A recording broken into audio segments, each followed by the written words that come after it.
حضرت مالک بن دینار 400 سال پہلے لکھتے ہیں، کہتے میں طواف کعبہ کر رہا تھا، کوئی وظیفہ پڑھتا، کوئی وظیفہ پڑھتا، ایک نوجوان دیکھا ہر چکر پہ درود شریف ہی پڑھ رہا، ہر چکر پہ درود و سلام، ہر چکر پہ درود و سلام۔ فرماتے ہیں میں نے بازو تھاما، اس کے 7 چکر پورے ہوئے تو میں نے نکال لیا، میں نے کہا تجھے اور کچھ نہیں آتا؟ کہتے ہیں کہنے لگا الحمدللہ، الحمد سے لے کر بناس تک سارا قرآن یاد ہے، تو پوچھ کیا پوچھنا چاہتا ہے؟ تو میں نے کہا تو ہر چکر پہ درود کیوں پڑھتا ہے؟ تو کہنے لگا جس سے کچھ ملے وہی کام کرنا ہے نا، اپنا نفع دیکھ کے چلنا ہے نا۔ تو میں نے کہا نفع کیا ہے؟ کہنے لگا آپ کو کیوں بتاؤں؟ تو میں نے کہا مجھے جانتے ہو میں مالک بن دینار ہوں۔ کہنے لگا حضور آپ نہ پوچھتے تو بتاتا نا، میں اپنے والد کے ساتھ حج کرنے آ رہا تھا، رستے میں پردیس میں پوزیشن خراب ہو گئی، ابا جی بیمار ہو گئے، مغرب کی نماز کے بعد اچانک ان کی طبیعت بگڑی اور وہ انتقال کر گئے، ایک میں ایک میرے والد، تیسرا شخص کوئی نہیں۔ کہتے ہیں بڑا پریشان، ایک میرے پاس لالٹین، ایک دیا، ایک روشنی کا بندوبست ابا جی کے چہرے کے قریب کیا تو چہرہ کالا سیاہ ہو گیا، رات بھی اندھیری، جنگل کا زمانہ، شالہ پردیسی کوئی نہ تھی وے کخ جنا تو پارے۔ کہتے ہیں رستہ بڑی پریشانی، جب میرا کوئی بس نہ چلا تو ایک درخت کے ساتھ ٹیک لگا کے بیٹھ گیا، رونے لگا یا اللہ کو مہربانی کر۔ کہتے ہیں نظر نیچے تھی تو خوشبو آنے لگ گئی، خوشبو مہکی، ذرا میں نے آنکھ کھلی تو میں نے ایک نور چمکتا دیکھا۔ کہتے ہیں میرے قریب سے کچھ لوگ گزرے، لگا یوں کہ یہ زمین کے باسی نہیں، یہ دنیا کے رہنے والے نہیں۔ 5 لوگ گزرے، 4 ستارے تھے اور درمیان میں ایک آفتاب تھا۔ کہتے ہیں وہ گزرے، میرے قریب سے گزرے تو میں کھڑا ہوا، میں نے کہا کہیں جا رہے ہیں، ان کے ارد گرد نور ہی نور۔ کہتے ہیں میں حیران ہوا کہ میرے باپ کی میت کے قریب جا کے وہ کھڑے ہو گئے، ایک نور والے، ایک روشنی والے، ایک خوبصورت مکھڑے والے نے، جو ان 4 کے مجھے سردار لگتے تھے، انہوں نے جیسے ہی میرے ابا جی کے چہرے سے نقاب ہٹایا اور پھر انہوں نے میرے والد کے چہرے پہ ہاتھ پھیرا، ظلمت کو ان کے نور نے کافور کر دیا، جس پر پڑی نظر اسے بھی نور کر دیا۔ بعد مرندے مکھڑا میرا ہو جاوے جے تازہ، سمجھ لینا محبوب میرے نیان پڑھیا جنازہ۔ فرماتے ہیں چہرے پہ ہاتھ پھیرا تو میرے باپ کا چہرہ نورون علی نور ہو گیا۔ فرماتے ہیں وہ اوپر کپڑا دے کے دوبارہ پیچھے کی طرف پلٹے تو میں قدموں میں بیٹھ گیا۔ توجہ ہے آپ کی؟ کہتے ہیں میں قدموں میں بیٹھا، میں نے کہا اس پردیش میں، اس دکھ میں، اس تکلیف میں آنے والوں کون ہو؟ کہتے ہیں ان میں سے ایک چھوٹے قد والے نورانی چہرے والے بولے، کہنے لگے تو نہیں جانتے میں علی ہوں، یہ عثمان ہے، وہ ابو بکر ہے، یہ عمر ہے، اور تجھے پتا ہے یہ جو نورانی چہرے والے ہیں یہ اللہ کے محبوب ہیں، مدینے سے آئے ہیں۔ کہا اس غربت میں، تنہائی میں، اس دکھ میں میرے رسول پاک نے پیچھے رخ پھیرا، کہتے حضور نے سینے سے لگایا، فرمایا فکر نہ کرنا، سویرے فوجیں آئیں گی جنازہ پڑھنے، سویرے فوجیں آئیں گی، فکر نہ کرنا۔ کہتے میں قدموں سے لپٹ گیا، اتنی بھی جلدی کیا ہے، ذرا ٹھہر جائیے، ساری عمر گزار کے آئی ہے یہ گھڑی۔ میں نے کہا محبوبہ مہربانی فرمائی، کرم نوازی فرمائی، حضور اتنی بندہ نوازی کی آئے ہو تو سونیا بتاؤ تو صحیح، آخر میرے باپ میں کیا ایسا تھا کہ ان دکھوں میں آپ آئے اور آ کے نور علی نور کر گئے، روشنیاں بانٹ گئے۔ میرے مرنے پہ ہر سو شور مچ جائے گا، دیکھو گے کہنے الوداع سرکار خود تشریف لائیں گے۔ کہا اس موقع پہ الوداع کہنے آئے ہو؟ تو فرماتے ہیں حضور نے فرمایا تجھے پتا ہے تیرا باپ ہر لمحہ مجھ پر درود پڑا کرتا تھا، ہر گھڑی سلام بھیجتا تھا، اس نے عمر بھر مجھے بھلایا نہیں، اس نے مجھے نہیں بلایا تو میں اسے کیسے بھول جاتا، اس نے مجھے نہیں بھلایا تو میں کیسے بھول۔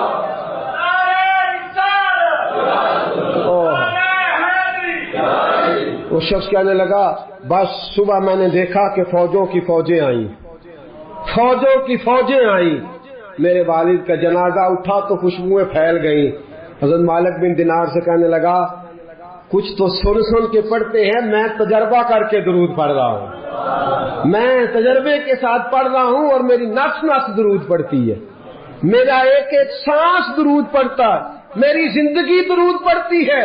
اور کہا مالک مجھے امید ہے کہ میں مر جاؤں گا تو میری قبر سے بھی درود و سلام کی صدائیں آئیں گی، میں وہ سنی ہوں جمیل قادری مرنے کے بعد میرا لاشا بھی کہے گا صلاۃ و سلام۔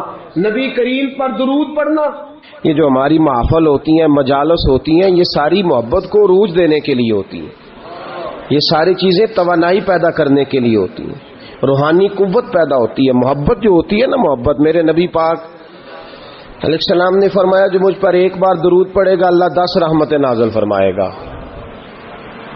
خوشی ہوئی ہے نا آپ کو؟ اللہ تعالیٰ آپ کو خوش رکھے، آمین کہنا۔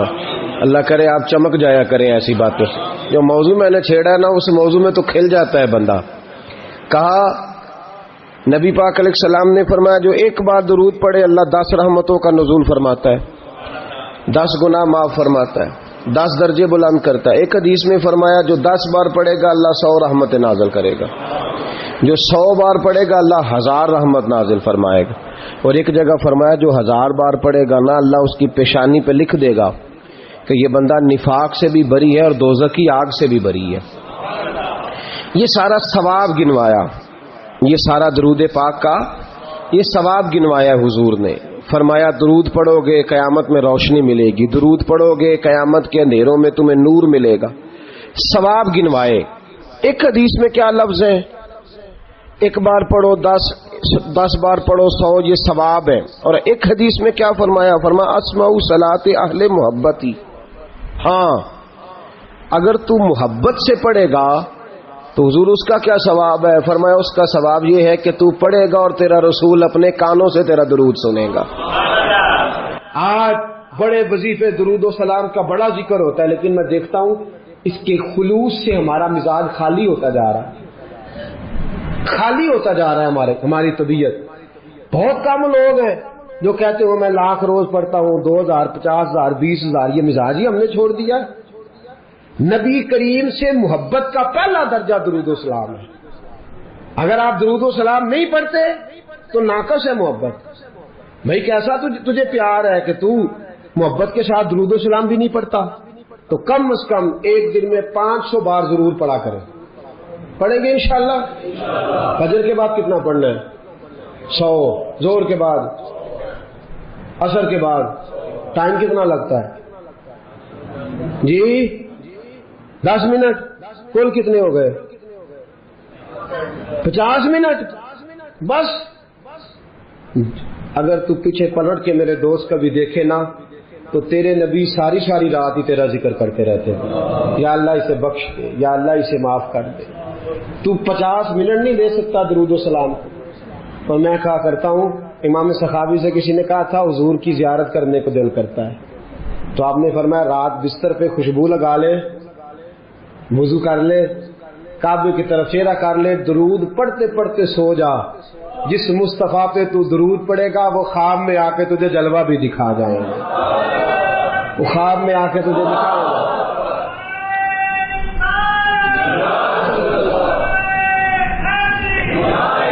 علامہ اسماعیل حقی نے تفسیر روح البیان میں لکھا ہے قیامت کا دن گہبا گہبی کا عالم نفسا نفسی پکارا جا رہا ہے، اعمال کھلنے لگ گئے۔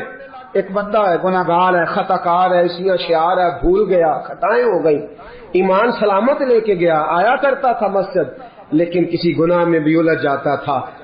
ہوا یہ کہ معاملہ اتنا بگڑا کہ گناہ زیادہ ہو گئے، نیکیاں کم پڑ گئیں، اعمال کھلنے لگے تو یہ کانپنے لگا، نتیجہ یہ نکلا کہ تو فیل ہو گیا ہے۔ فرشتوں نے تھاما، گھسیٹ کر جہنم کی طرف لے جانے لگے۔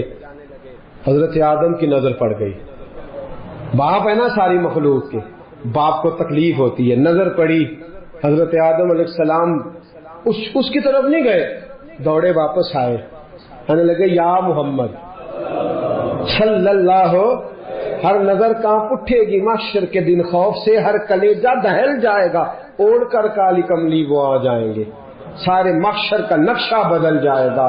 کہا یا محمد صلی اللہ، حضور نے کہا اے کل انسانیت کے بعد کیا ہوا؟ اب وہ دیکھتے ہو آپ کے غلام کو فرشتے گھسیٹ کے لے جا رہے ہیں. جناب آدم بھی جانتے ہیں کہ مصطفیٰ کو کہہ دیا تو حضور دوڑیں گے.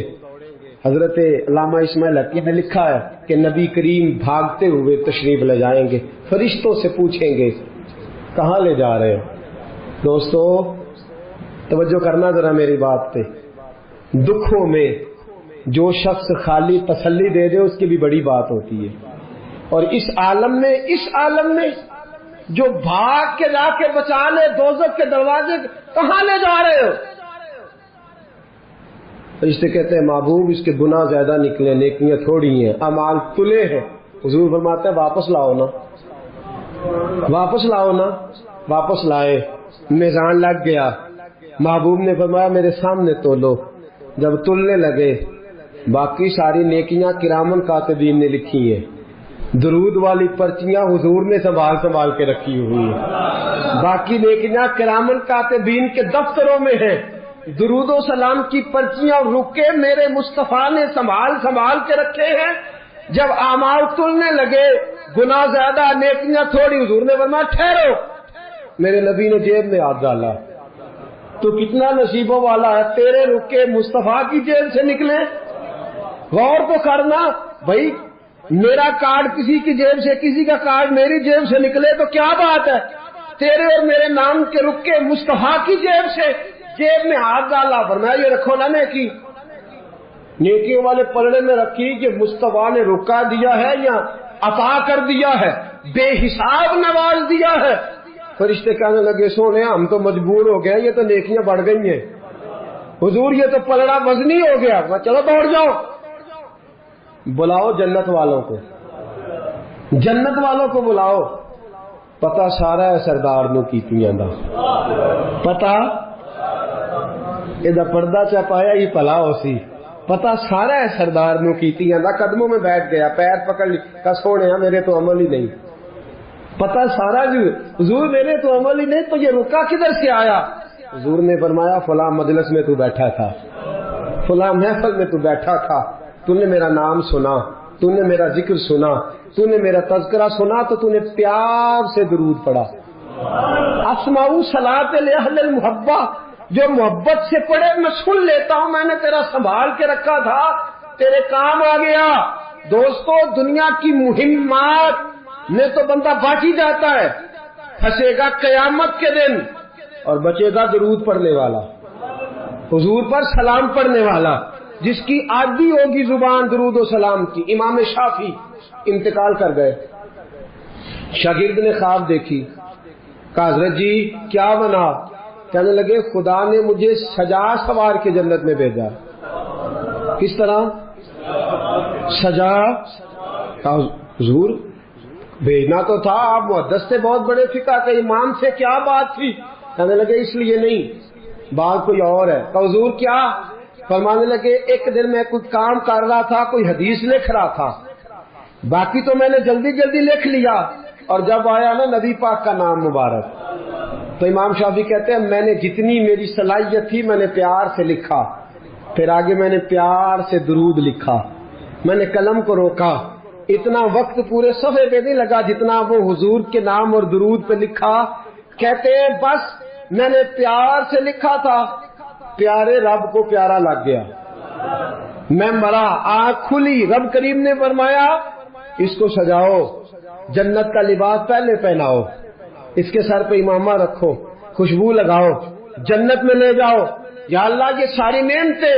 فرمایا دنیا میں تو مصطفیٰ کا درود سجاتا رہا ہے، تو حضور کا درود سجاتا رہا ہے، میں نے آج تجھے سجانے کا فیصلہ کر لیا ہے. مناظرے سب سے زیادہ درود و سلام پہ ہوتے ہیں اور ہم کرتے ہیں، لیکن میں اکثر ساتھیوں سے کہتا ہوں اسی ان سے مناظرے ہی کرنے ہیں، عمل. اگر میں کبھی اپنے اجتماع سے پوچھ لوں نا اہل سنت والوں سے کہ تسی آندے ہو جی اسی تے درود والے آتے پڑھ دے کنا ہو، کوئی نہیں. یاد رکھو بحثوں سے انقلاب نہیں آتا، عمل سے آتا ہے. آپ کا کوئی درود پڑھنا دیکھے گا تو مجھے آپ لڑائی کر کے درود پڑھوانا چاہتے ہیں، کوئی نہیں پڑھتا. اگر آپ کا درود پڑھنا کوئی پیار سے، خلوص سے، محبت سے، ناراض تو نہیں ہو جائیں گے؟ ایک بات کر دوں جی، اپنے خلاف کر لگا کر دوں. ایک شخص میرے پاس آ گئے، کہنے لگے جی ہماری گلی میں نا سویرے اٹھ کے ایک بندہ ہے، وہ کہتا ہے 111 بار اسپیکر میں درود پڑھنا ہے تہجد کے وقت، پڑھنا چاہیے اسے؟ میں نے کہا نہیں پڑھنا چاہیے،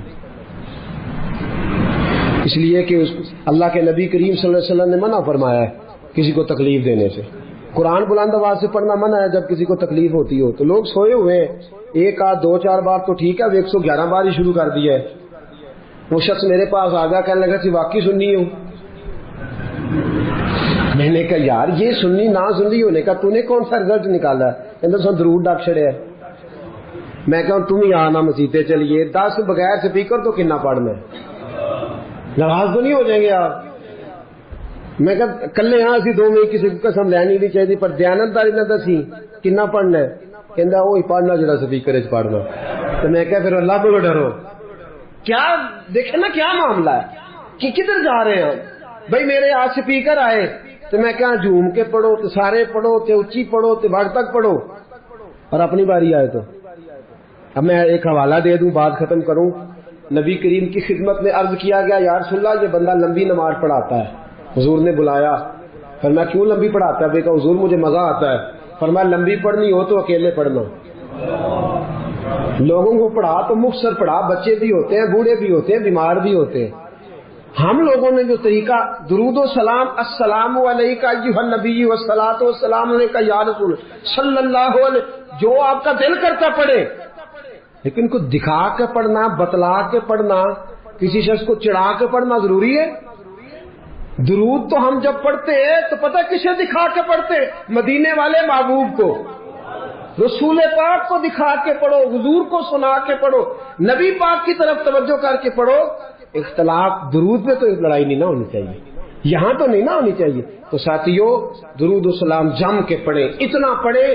3 فائدے ہیں درود پڑھنے کے جو میرے حضرت صاحب نے مجھے بتائے، میں آپ کو بتا دیتا ہوں، بات ختم کرتا ہوں. یاد رکھیں گے آپ انشاءاللہ؟ کتنے فائدے؟ میرے صاحب فرماتے ہیں درود و سلام پڑھنے والے کی زبان میٹھی ہو جاتی ہے. کک سوادنی مشری اندر کھنڈا می چک ڈٹیاں، اینا ساریاں گلاں نالو گلاں سجن دیاں میٹھیاں. درود پڑھنے والے کی زبان فرماتے ہیں دل نرم ہو جاتا ہے. یہ میرے صاحب نے مجھے بتایا، دل اور روح پاک ہو جاتی ہے. یہ رسول اللہ کا کرم ہے کہ اللہ نے ہمیں ان کی امت میں پیدا فرمایا ہے. یہ کرم ہے، نبی پاک کا صدقہ ہے.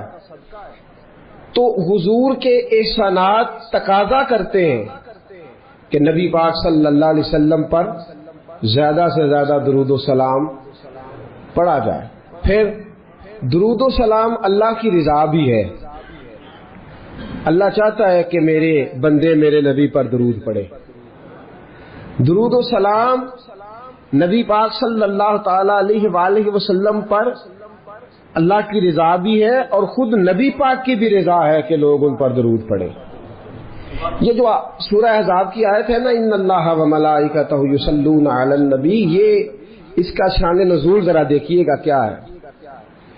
پہلے تو لوگ مقابلہ کرتے رہے حضور علیہ السلام کے ساتھ، فکری مقابلہ جاری رہا. فکری وہ کہتے تھے نہیں ایک خدا کیسے نظام چلا سکتا ہے، معاذ اللہ ممکن ہی نہیں، زیادہ لوگوں کی ضرورت ہے، بت یہ وہ باتیں ہوتی تھی. پھر جب فکری اور علمی جگہ پہ ناکام ہو گئے تو پھر انہوں نے تلوار کی جنگ لڑنی شروع کر دی. بدر میں تلواریں لے کے آ گئے، احد میں تلواریں لے کے آ گئے. جب وہاں بھی ناکام ہوئے تو شخصی اعتراض، جب کوئی بندہ کسی شخص کی قوت کا، طاقت کا، علم کا جواب نہیں نہ دے سکتا، پھر وہ شخصی اعتراض کرتا ہے کہ انجدہ ہے تو بندہ ہی نہیں ٹھیک. اب یہ کیا ہے؟ شخصی اعتراض وہ لوگ کرتے ہیں جو بڑے نچلے طبقے کے لوگ ہوتے ہیں، چھوٹے ذہن کے لوگ. کسی کی ذات پر اعتراض کرنا، اس کی شخصیت کو مورد الزام ٹھہرانا، یہ چھوٹے لوگوں کی بات ہے، چھوٹے لوگوں کی. جب کسی شخص کو آپ چھوٹی بات کرتے دیکھیں نا تو سمجھے خود ہی بڑا چھوٹا ہے. جو بڑی بات کرنے والا ہوتا ہے وہ بندہ بڑا ہوتا ہے. کفار مکہ نے کیا کیا؟ شخصی اعتراض شروع کر دیے. نبی پاک پہ معاذ اللہ استغفر اللہ الزام لگانے شروع کر دیے۔ اب میں ان الزامات کی طرف نہیں جاتا، وہ درد کا ایک معاملہ ہے، وہاں اگر بات چھڑی جائے تو بڑی تکلیف دہ مسئلہ ہے۔ ایک بات صرف کرتا ہوں، ایک سب سے بڑا الزام یہ لگاتے تھے کہ حضور کی تو اولاد ہی کوئی نہیں، معاذ اللہ استغفر اللہ۔ پھر ایک بہت بڑا الزام یہ لگاتے تھے کہ انہوں نے 11 نکاح کیے ہیں، صرف 2 بیویوں سے اولاد ہوئی ہے، باقی جگہ پہ تو معاملہ ہی کوئی نہیں۔ پھر جب نبی پاک صلی اللہ علیہ وسلم نے کچھ مال غنیمت 5واں حصہ حضور کا تھا، تو وہ مال غنیمت کا 5واں حصہ حضور اپنے پاس رکھنے لگے، اس میں سے حضور نوازتے تھے غریبوں کو، مسکینوں کو، کہنے لگے پیسے آنے لگے ہیں تو انہوں نے بھی سمیٹنے شروع کر لیے۔ تو معاذ اللہ یہ الزامات، اب شخصی اعتراضات، ذات پر جب تنقید ہونے لگی تو حضور پریشان ہوئے۔ عام عزت دار آدمی کے بارے میں بھی کوئی شخص بات کرے تو اسے تکلیف ہوتی ہے۔ کائنات میں سب سے زیادہ عزتیں اللہ نے میرے نبی کو عطا فرمائی ہیں، کل کائنات کی عزتوں کے وارث رسول پاک ہے۔ ایک کونے میں مسجد نبی کے کونے میں روایت کے راوی حضرت ابو ہریرہ ہے، کہتے ہیں دونوں گھٹنوں کے اوپر یوں بازو لگا کے ان کے اندر سر رکھ کے حضور تشریف فرما ہے، مقدس آنکھوں میں آنسو کونے میں، اور نبی پاک نے جب چہرہ اٹھایا تو داڑھی مبارک سے آنسوؤں کے قطرے گرنے لگے۔ حضور کیا ہوا؟ کہا ابو ہریرہ دیکھ تو صحیح، کل یہ مجھے صادق اور امین کہتے تھے، کل یہ میرے نام کی مالا جپتے تھے، آج یہ مجھ پہ الزام لگانے لگے ہیں، ابھی جملے پورے ادا نہیں ہوئے۔ حضرت جبریل آئے، کہنے لگے سونیا رب فرماتا ہے یہ بکواس کرتے ہیں، انہیں کرنے دے، ان اللہ وملائکتہ یصلون علی النبی، ان کو کرنے دے جو کرتے ہیں، تیرا رب بھی تیرے اوپر درود بھیجتا ہے، اور اس نے سب فرشتوں کی ڈیوٹی لگائی ہے کہ میرے نبی پہ درود ہی بھیجتے رہو۔